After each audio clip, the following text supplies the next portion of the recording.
we're wanting you to understand, of all the things that you've heard us talking about here today, what would improve your life or anybody else's more than all other things put together? If I was happy? Yeah. So, yeah. And so, as you get ahead of yourself so what most people are doing is saying, oh yes, I would like to do that because that will make me happy, and I would like to do that because that would make me happy, and I would like to do that because that would make me happy, and that would make me happy because it's lots of fun people, and that would make me happy because it's got lots of money coming with it, and that would make me happy because I'd get to live in a beautiful part of the world. And we say conditional, conditional, conditional. What we want you to do is think about, and this is what we want you to hear, is what we've been after all day, is that as you can find right here, right now, current, something that feels happy when you think about it, no matter where you're getting it from, and you stay there until the conditions or the situations or the people or the ideas that match happy begin to occur to you. You see what we're getting at? It's flipping the whole thing. It's doing it. It's counterintuitive to what you've been practicing. Because what you've been practicing says, I'll find the condition that I believe will make me happy, and then I'll find a route to that condition that makes me happy. And we say, but you got to understand that you're the point of attraction to which all things are flowing. So if you can find something, anything to think about or observe or live that makes you happy, and you can maintain that for a little while, other things that make you happy will flow into your experience, and they will be in the form of the work that you want and the money you want. And why is that? Because all of those components are in your vortex. You didn't only just put happy in your vortex, you put lots of money in there too. You put lots of freedom. You put the ability to be and do and have anything that you want. You put the ability to make your own decisions. You put the ability to set your own time. You put the ability to set up your own calendar. You put the ability to really be free. You put the ability to make a difference in people's lives. You put the ability to have other people that resonate with you flow to you. In other words, you put that and more than we have time to talk about in your vortex, and it's already all in there. And what's the access key for you? How do you spend that vibrational currency? By trying to find some condition that you can make yourself believe that you can line up with, or by just finding the core of the reason that you want all of those things and practice it as much as you can until you own it, and then follow the inspiration to that desire, which is to be happy, that will, we promise you, fill in. Does that make sense to you? I'm a little blown away. In some cases it... That was heavy.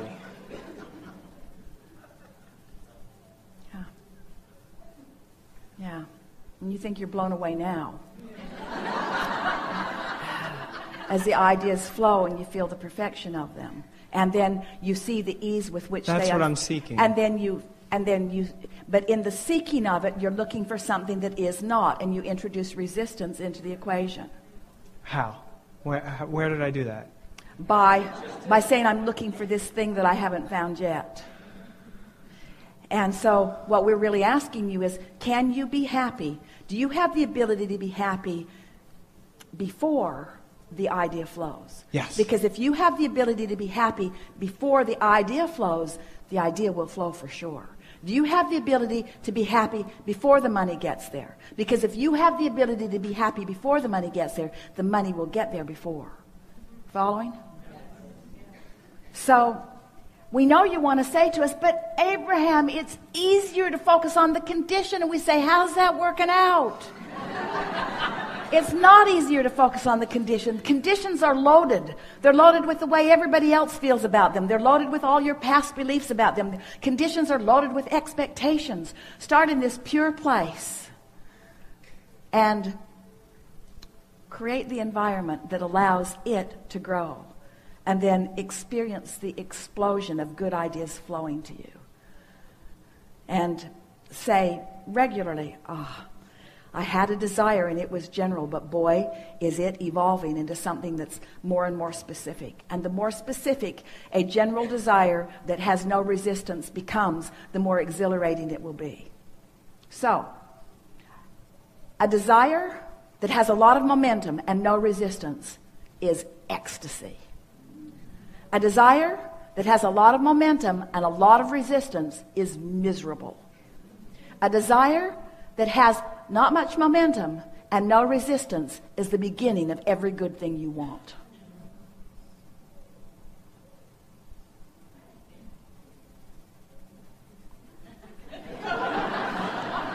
And a conditionally programmed world. So they say, what are you looking for in life? Happy? Oh yeah. Yeah, what else? That's it. Happy. Fun. Oh yeah, happy and fun. Because fun makes me happy. And happy is fun. Yeah, fun and happy. Fun and happy. And fun and happy. Fun and happy. Fun and happy and clarity. Fun and happy and clarity. Because clarity makes me happy, and clarity is fun. Fun and happy and clarity. And power. Because fun is happy, and happy is fun, and clarity is power, and fun and happy, and clarity, and rich. And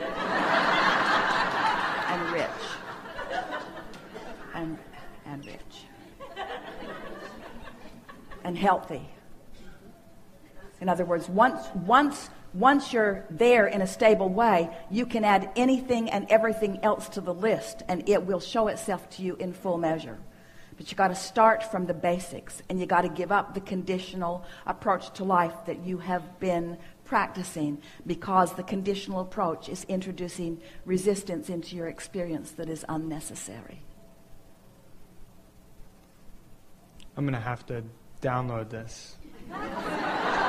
Our ploy is working. I have one more thing that is completely separate, but how can I tap into Abraham and this message that comes through you? Get happy. Get happy. Yeah. I want it. Well, you're clearly on the trail of it. Your desire is clear, and your allowing was strong enough to get you in the chair. And so in this moment, in this current moment, the resistance is non-existent. And so it's seeking this state of being, it's seeking this feeling. Really what it amounts to is not making such a big deal out of things, and not trying so hard to justify, and sort of taking everyone else out of the equation, and just developing a relationship between you and your source, and letting that be the primary thing that you're reaching for. And to understand that the source within you is happy, and that when you feel happy, that alignment is happening. And when you're yearning for something, that's different. Yearning is different than happy. Yearning is an active vibration in opposition to what I'm reaching for. So it's not trying so hard. It's being easier about it. It's looking for the evidence of it that's all around you all the time.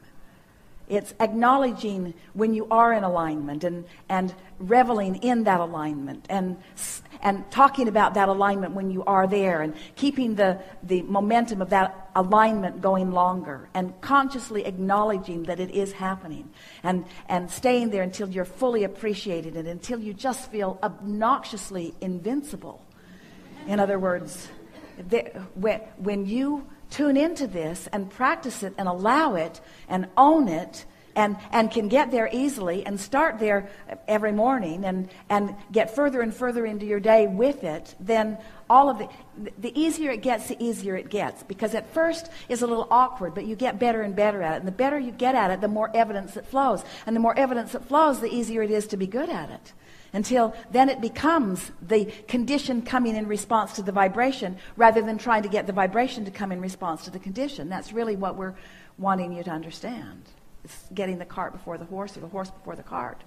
You want to, and so of all of the things in the world that you can think of, if someone were to walk up to you and say, what do you seek most in life? Your answer is? Joy, happy.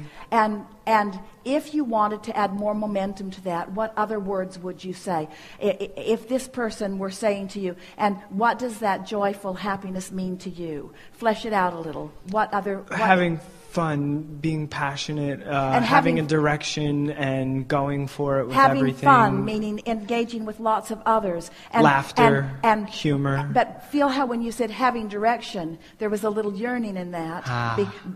So what you want to say is knowing direction, feeling my way, feeling the inspiration, getting the impulse, being alive to the impulse, following my bliss.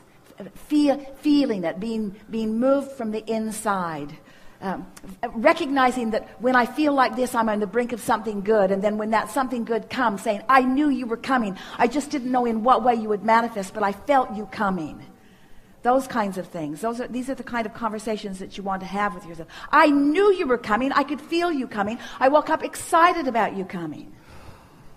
Jerry and Esther were in this neighborhood a few years ago, and they were on their way to what they considered to be their favorite restaurant in the area, and driving down the freeway. And all of a sudden, Jerry said, let's go to this restaurant instead. And Esther was driving, and all of a sudden, she needed to exit like now.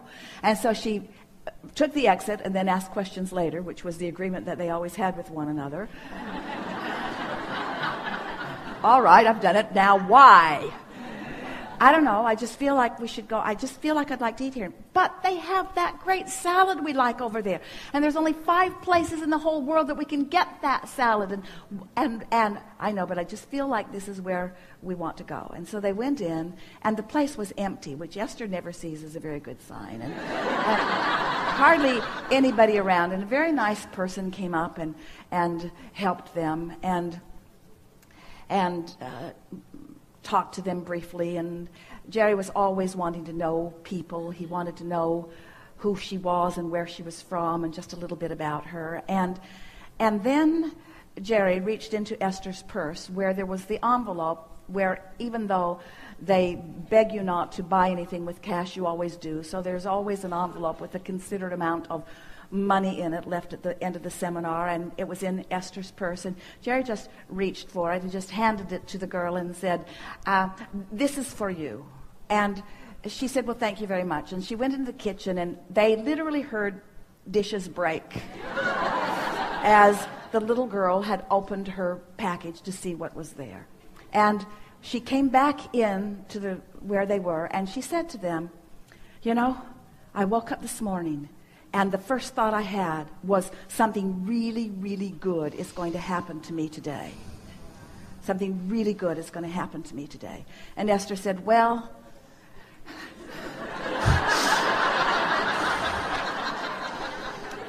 apparently Jerry was part of that process, because I wanted to go over there, and he wanted to come over here. And then she said, my roommate moved out this week unexpectedly, and my rent is due tomorrow, and I did not know how I was going to pay it. And Jerry said, if you had told us that story first, we wouldn't have given this to you. Because the more she tried to justify the gift that she had received, the more her energy became contradicted from the purity that it was. When she had awakened that morning and said, something really good is going to come to me today, you see. And so you are in co-creative harmony with people all over the planet. And there are people who are ready for you, and you are ready for them. And when you are deliberately readying yourself, doing it on purpose, and then you are wise enough to follow the feeling of that, before you know it, you're just rendezvousing. Esther loves playing with her little kids, her little grandchildren, because they know something that most of the big people that Esther plays with have forgotten. They know that it's always supposed to be fun. Not just a little fun now and then not fun, and then a little more fun and then not fun. Always fun. Always fun no matter what. Always fun. Fun, and then more fun, and then more fun, and then more fun, and then some more fun, and then more fun, and then more fun, and then some more fun, and then more fun, and then more fun. And sometimes it's fun to even think about the fun that we're going to have while we're having the fun that we're having right now. In other words, no point to ever get into a fun lag. There's no reason to ever get into a fun lag, because they are young enough to still see that the universe will continue to deliver to them one thing after another, after another, after another, after another. But if you've been living some conditional life, then the universe is giving you this not fun, and this a little more fun, and this not fun, and this not fun, and this a little more fun. You're having a sort of jerky ride. It's supposed to be fun, clarity, fun, fulfillment, fun, satisfaction, fun, interesting, fun. Good feeling. Yeah. Good enough.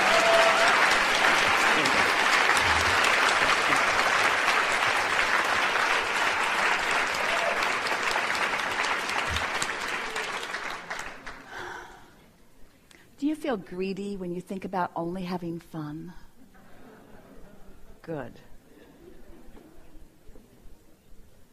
Do you realize that clarity is alignment with Source? Do you realize that fun is alignment with Source? Alignment with Source is a good thing, yes?